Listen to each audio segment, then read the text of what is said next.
Guys, wait. Moto Edge 50 Fusion. Unboxing വീഡിയോകൾ കണ്ട് ഇത് ബഡ്ജറ്റ് പ്രൈസ് പോയിന്റിൽ കിട്ടുന്ന ഒരു ഫ്ലാഗ്ഷിപ്പ് ഡിവൈസ് ആണ് എന്ന് പറഞ്ഞ് ഓർഡർ ചെയ്ത ധാരാളം ആൾക്കാരുണ്ട്. പക്ഷേ ഒരാഴ്ചയ്ക്ക് ശേഷമുള്ള എൻ്റെ ഡീറ്റെയിൽഡ് ആയിട്ടുള്ള എക്സ്പീരിയൻസ് ഞാൻ ഷെയർ ചെയ്യാം. ഫോൺ ഓൾറെഡി നിങ്ങൾ യൂസ് ചെയ്യുന്നുണ്ടെങ്കിൽ ഇതിൽ പല കാര്യങ്ങളും നിങ്ങൾക്ക് റിലേറ്റ് ചെയ്യാനായിട്ട് പറ്റും. സോ സത്യത്തിൽ ഇത് വാങ്ങിയവർക്ക് ലോട്ടറി അടിച്ചോ മോട്ടറോള ശരിക്കും ബഡ്ജറ്റ് പ്രൈസ് പോയിന്റ് ഒരു ഫ്ലാഗ്ഷിപ്പ് ലെവൽ ഡിവൈസ് കൊണ്ടുവന്നു എന്ന് ചോദിച്ചാൽ സ്പോയിലർ അലേർട്ട് ഇല്ല. അതെന്തുകൊണ്ടാണ് എന്നുള്ളത് ഈ വീഡിയോ മുഴുവനും കണ്ടു കഴിഞ്ഞാൽ മനസ്സിലാവും. 22,999 രൂപയുടെ പ്രൈസിലാണ് 8GB RAM 128GB വേരിയന്റ് ഇറക്കുന്നത്. 12GB RAM 256GB വേരിയന്റ് 24,999 രൂപ. സോ ഫ്ലാഗ്ഷിപ്പ് ഡിവൈസുകളിൽ കാണുന്ന പോലെ ഒരു ഗ്ലാസ് ബാക്ക് ഒന്നുമല്ല ഇതിൽ ലഭിക്കുന്നത്. പക്ഷേ ഇതിനകത്ത് ഒരു വീഗൻ ലെതർ ഫിനിഷ് ഉള്ള ബാക്കാണ്. യെസ്, തൊട്ട് കഴിഞ്ഞാൽ ഒരു റബ്ബർ പോലെ ഇരിക്കും. സത്യം പറഞ്ഞാൽ ഇപ്പോൾ ബഡ്ജറ്റ് സ്മാർട്ട് ഫോൺസിൽ പോലും നിങ്ങൾക്ക് ഈ വീഗൻ ലെതർ കിട്ടുന്നുണ്ട്. സോ അത് ഒരു ഫ്ലാഗ്ഷിപ്പ് ലെവൽ അട്രാക്ഷൻ ആയിട്ട് തോന്നി. പ്ലസ് എൻ്റെ കയ്യിലുള്ള മാർഷ്മെല്ലോ ബ്ലൂ എന്ന് പറഞ്ഞ കളറാണ്. നിങ്ങളുടെ കൈകൾ പെട്ടെന്ന് അഴുക്കാവും എന്നുണ്ടെങ്കിൽ ഇവിടെ അഴുക്ക് പിടിക്കും. കൂടെ വന്നിരിക്കുന്ന കേസ് ഇട്ട് ഉപയോഗിക്കാൻ ശ്രദ്ധിക്കുക. പക്ഷേ ബിൽഡ് ക്വാളിറ്റി ഫ്ലാഗ്ഷിപ്പ് ലെവൽ എന്ന് പറയാം. Yes, device IP68 dust and water resistant ആണ്. വെള്ളത്തിൽ മുക്കിയെടുക്കാം. ബാക്ക് സൈഡിൽ അനാവശ്യമായ ക്യാമറ മൊഡ്യൂൾ ഒന്നും തന്നെ ഇല്ല. പ്ലസ് ഇതിന്റെ എഡ്ജസ് കർവ്ഡ് ആണ്. സോ കയ്യിൽ പിടിക്കുമ്പോൾ വളരെ കംഫർട്ടബിൾ ആയിട്ടുള്ള ഫോൺ. കർവ്ഡ് എന്ന് പറയുമ്പോൾ ഈവൻ ഫ്രണ്ടിലെ ഡിസ്പ്ലേയും കർവ്ഡ് ആണ്. യെസ്, ഒരു OLED display. Out of the box വളരെ പഞ്ചി ആൻഡ് വിവിഡ് ആയിട്ടുള്ള ഒരു ഡിസ്പ്ലേ ആണ്. അതുകൊണ്ട് തന്നെ പലപ്പോഴും ഫോട്ടോ എടുത്തിട്ട് അത് നമ്മൾ ഗാലറിയിൽ പ്രിവ്യൂ ചെയ്യുമ്പോൾ ഭയങ്കര ആർട്ടിഫിഷ്യൽ ആയിട്ട് തോന്നും. കാരണം അത്രത്തോളം ഡിസ്പ്ലേക്ക് പഞ്ചിനെസ് കൂടുതലാണ്. പക്ഷേ ഇത് നമ്മൾക്ക് മാറ്റാം. വേറെയും Radiant,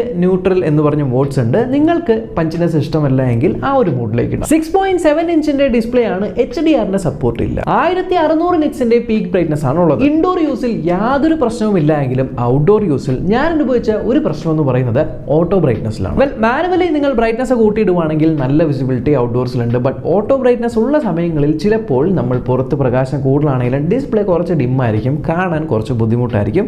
so I would say auto brightness calibration ലേശം പ്രശ്നമുണ്ട്. ഇത് ഞാൻ മെയിൻലി ശ്രദ്ധിച്ചത് പുറത്ത് വീഡിയോസും ഫോട്ടോസും ഷൂട്ട് ചെയ്തുകൊണ്ടിരുന്ന സമയത്താണ്. പിന്നെ നിങ്ങൾ പോക്കറ്റിൽ താക്കോലും കോയിനൊക്കെ ഇട്ട് നടക്കുകയാണെങ്കിൽ പ്രത്യേകം നിങ്ങൾ ശ്രദ്ധിക്കുക, ഇതിനകത്ത് പ്രീ അപ്ലൈഡ് ആയിട്ട് സ്ക്രീൻ പ്രൊട്ടക്ടർ വരുന്നില്ല. സംഭവം Gorilla Glass 5 പ്രൊട്ടക്ഷൻ ഒക്കെ ഉണ്ടെങ്കിലും glass is glass. So better ഒരു സ്ക്രീൻ ഗാർഡ് ഇടുക. ഫോണിന്റെ ഡിസ്പ്ലേ നേരെ നോക്കുന്ന സമയത്ത് ലെഫ്റ്റ് സൈഡിലും റൈറ്റ് സൈഡിലും ബെസൽസ് തീരെ കാണില്ല. കർവ് ഡിസ്പ്ലേ ആയതുകൊണ്ട് മുകളിലും താഴെയും നിങ്ങൾക്ക് ചെറിയ ബെസൽസ് കൊടുത്തിട്ടുണ്ട്. മുകളിൽ ഇയർ പീസിന്റെ അവിടെയാണ് സ്പീക്കർ, താഴെ ഇവിടെയായിട്ടാണ് സ്പീക്കർ വരുന്നത്. ഡ്യുവൽ സ്റ്റീരിയോ സ്പീക്കേഴ്സ് ആണ്.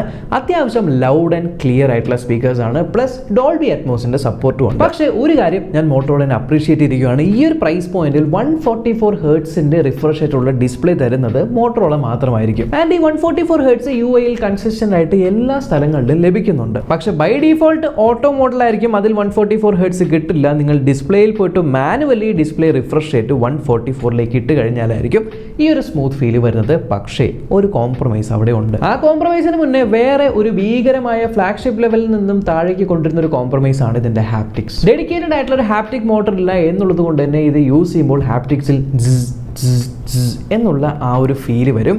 അതുകൊണ്ട് ആ ഒരു എക്സ്പീരിയൻസ് കുറച്ചുകൂടി ബെറ്റർ ആക്കാമായിരുന്നു. ആൻഡ് മേ ബി ഇത് എൻ്റെ വലിയ കൈയുടെ പേഴ്സണൽ പ്രശ്നമാണോ എന്നറിയില്ല. അത് ഇവിടെ താഴെയായിട്ടാണ് ഫിംഗർ പ്രിന്റ് സെൻസർ വരുന്നത്. In display finger print scanner ആണ്, ഭയങ്കര താഴെയാണ്.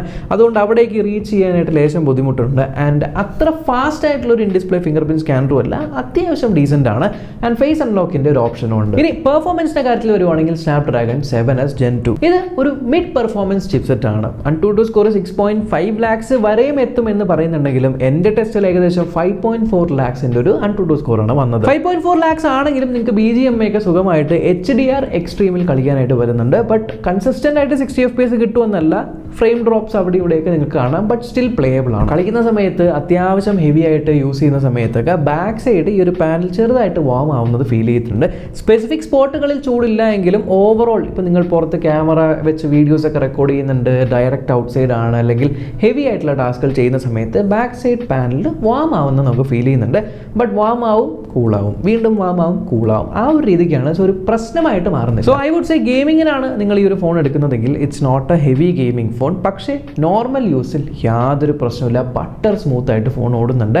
ഐ തിങ്ക് മേ ബി ഇവരുടെ പുതിയ ഹലോ UIന്റെ ഒപ്റ്റിമൈസേഷൻ പല സ്ഥലങ്ങളിലും കാണാനായിട്ട് പറ്റിയിട്ടുണ്ട്. ആനിമേഷൻസിലൊക്കെ കുറച്ചുകൂടി ഇംപ്രൂവ്മെന്റ് വന്നിട്ടുണ്ട്. 8GB 12GB RAM variance available ആണ്. LPDDR4X RAM ആണ്. ബട്ട് സ്റ്റോറേജ് UFS 3.1 അല്ല, UFS 2.2 ആണ്. അതിന് ഒരു ഫ്ലാഗ്ഷിപ്പ് ലെവൽ എക്സ്പീരിയൻസ് കിട്ടുന്നുണ്ടെന്നൊക്കെ പറയുമ്പോൾ ഈ ഒരു പ്രൈസ് റേഞ്ചിൽ മിനിമം UFS 3.1 കൊടുക്കാമായിരുന്നു. ബട്ട് UFS 2.2 ആണ് കൊടുത്തിരിക്കുന്നത്. സോ ആ ഒരു വിട്ടുവീഴ്ച ഇവിടെ വന്നിട്ടുണ്ട്. എനിവേ യൂസ് ചെയ്യുമ്പോൾ നിങ്ങൾക്ക് അത്രത്തോളം ഡോമിനൻ്റ് ആയിട്ട് കാണില്ല എങ്കിലും still that is missing. Plus ഇതിൻ്റെ ഹലോ യുഐൻ്റെ കാര്യം പറയുവാണെങ്കിൽ ആൻഡ്രോയിഡ് 14 ബേസ് ചെയ്തിട്ടാണ് 3 ഇയേഴ്സിൻ്റെ OS അപ്ഡേറ്റ്സും 4 ഇയേഴ്സിൻ്റെ സെക്യൂരിറ്റി അപ്ഡേറ്റ്സുമാണ് പ്രോമിസ് ചെയ്യുന്നത്. ബട്ട് അതിനോ പല ആൾക്കാരും മോട്ടോറോളയുടെ വീഡിയോസിൻ്റെ താഴെ വന്ന് കമൻറ്റ് ചെയ്യാറുണ്ട് അപ്ഡേറ്റ്സ് തരുമെന്ന് പറഞ്ഞിട്ടും അപ്ഡേറ്റ് വന്നില്ലല്ലോ എന്ന്.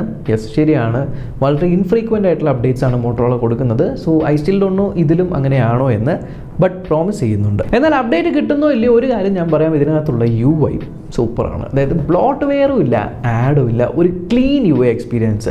ബ്ലോട്ട് വെയർ എന്ന് നിർബന്ധമായിട്ട് ഇത് പറയണമെന്നുണ്ടെങ്കിൽ ഫേസ്ബുക്ക് ആപ്പ് ഉണ്ടാവും, അതേപോലെ അഡോബിൻ്റെ ഒരു സ്കാൻ എന്ന് പറഞ്ഞ 2 ആപ്പ് മാത്രമേ ഉള്ളൂ, അത് നമുക്ക് കളയാം. ആൻഡ് മോട്ടോറോളയുടെ കുറച്ച് മോട്ടോറോള സ്പെസിഫിക് ആയിട്ടുള്ള മോട്ടോറോള യൂസ്ഫുൾ ആപ്സ് ഉണ്ട്. ഇതല്ലാതെ വേറെ തേർഡ് പാർട്ടി ആയിട്ടുള്ള ആഡ്സും ബ്ലോട്ട് വെയർസും റെക്കമെൻഡേഷൻസും ഇത്തരത്തിലുള്ള ഒരു കാര്യമില്ല.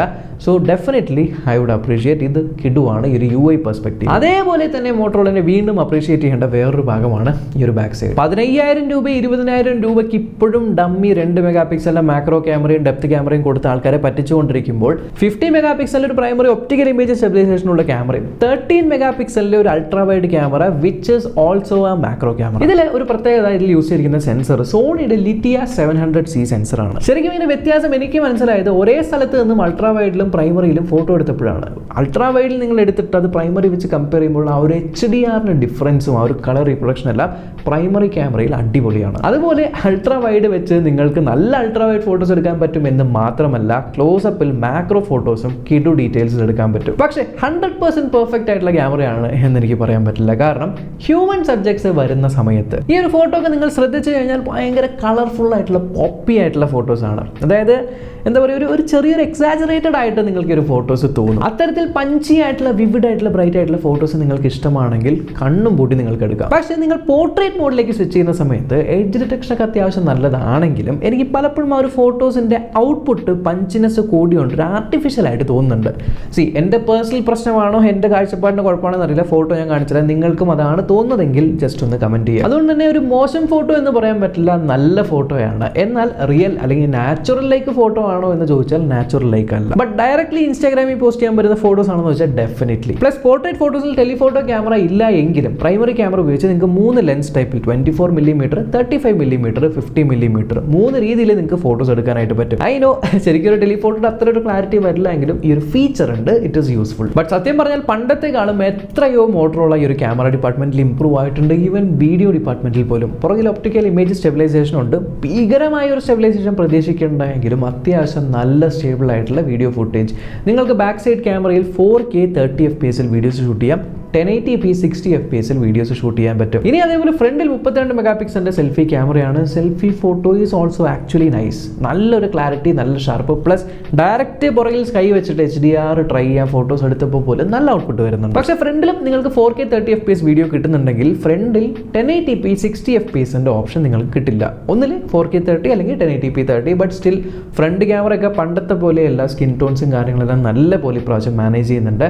നല്ലൊരു ഇംപ്രൂവ്മെന്റ് ക്യാമറ ഡിപ്പാർട്ട്മെന്റിൽ മോട്ടോ കൊണ്ടുവരുന്നുണ്ട്. വീക്ക്നെസ് ആയിരുന്നു, ബട്ട് ഇപ്പോൾ അതൊരു സ്ട്രെങ്ത് ആയി മാറിയിട്ടുണ്ട്. പിന്നെ അതേപോലെ മഴയത്തൊക്കെ ഇത് യൂസ് ചെയ്യാട്ടോ. വെള്ളം വീണ് കഴിഞ്ഞാൽ ആ ഒരു വെറ്റ് ടച്ച് പരിപാടി ഇല്ലേ, സ്മാർട്ട് ടച്ച്, ആ ഒരു വെറ്റ് ടച്ച് പരിപാടിയൊക്കെ ഇതിനകത്തുണ്ട്.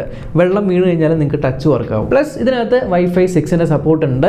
നെറ്റ്വർക്കിന്റെ കാര്യം നിങ്ങൾ നോക്കുവാണെങ്കിൽ 5G സപ്പോർട്ട് ചെയ്യുന്നുണ്ട്, 15 5G ബാൻഡ്സ് ഉണ്ട്. ആൻഡ് എനിക്ക് അങ്ങനെ കാര്യമായിട്ട് നെറ്റ്വർക്കിൽ പ്രശ്നങ്ങളൊന്നും തോന്നിയില്ല, കോൾ ഡ്രോപ്സും കാര്യങ്ങളൊന്നും തോന്നിയില്ല. ചില സമയങ്ങളിൽ അപ്പുറത്തുനിന്ന് സംസാരിക്കുന്ന ആളുടെ ശബ്ദം ചെറുതായിട്ട് കുറവാണോ എന്ന് എനിക്ക് തോന്നിയിട്ടുണ്ട്. ബട്ട് കോൾ ഡ്രോപ്പിന്റെ ഇഷ്യൂസ് ഒന്നുമില്ല. ആൻഡ് വളരെ സ്കെപ്റ്റിക്കലായിട്ടും പല ആൾക്കാർക്കും പല രീതിയിലുള്ള എക്സ്പീരിയൻസ് തരുന്ന ഇതിനകത്തുള്ള ഒരേ ഒരു കാര്യം എന്ന് പറഞ്ഞാൽ ബാറ്ററിയാണ്. 5000 mAh ഒരു ബാറ്ററിയാണ് ഇതിനകത്തുള്ളത്. 68 വാട്ടിന്റെ PD ചാർജർ ബോക്സിനകത്തുണ്ട്.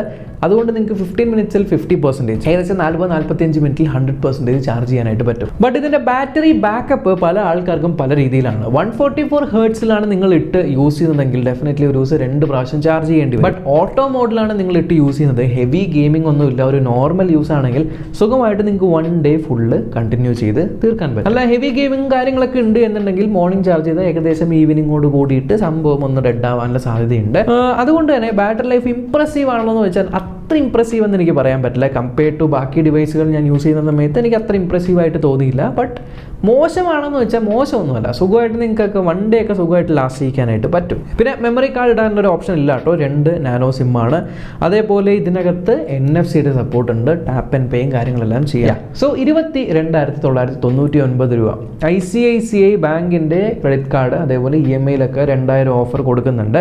20,999 രൂപയ്ക്ക് ഇത് അടിപൊളി ഫോണാണോ എന്ന് ചോദിച്ചാൽ അടിപൊളി ഫോൺ. ഇതിലും നല്ല ഫോൺ വേറെ ഈ പ്രൈസ് പോയിന്റിൽ ഇല്ല എന്ന് പറയാനായിട്ട് പറ്റില്ല. പക്ഷേ ഈ പൈസ മുടക്കി ഈ ഫോൺ മേടിച്ചു കഴിഞ്ഞാൽ അതൊരു ബുദ്ധിമുട്ടാകുമോ തലവേദന ആകുമോ എന്ന് ചോദിച്ചാൽ ഇല്ല. സംഭവം കൊടുക്കുന്ന പൈസയ്ക്ക് വെർത്താണ്.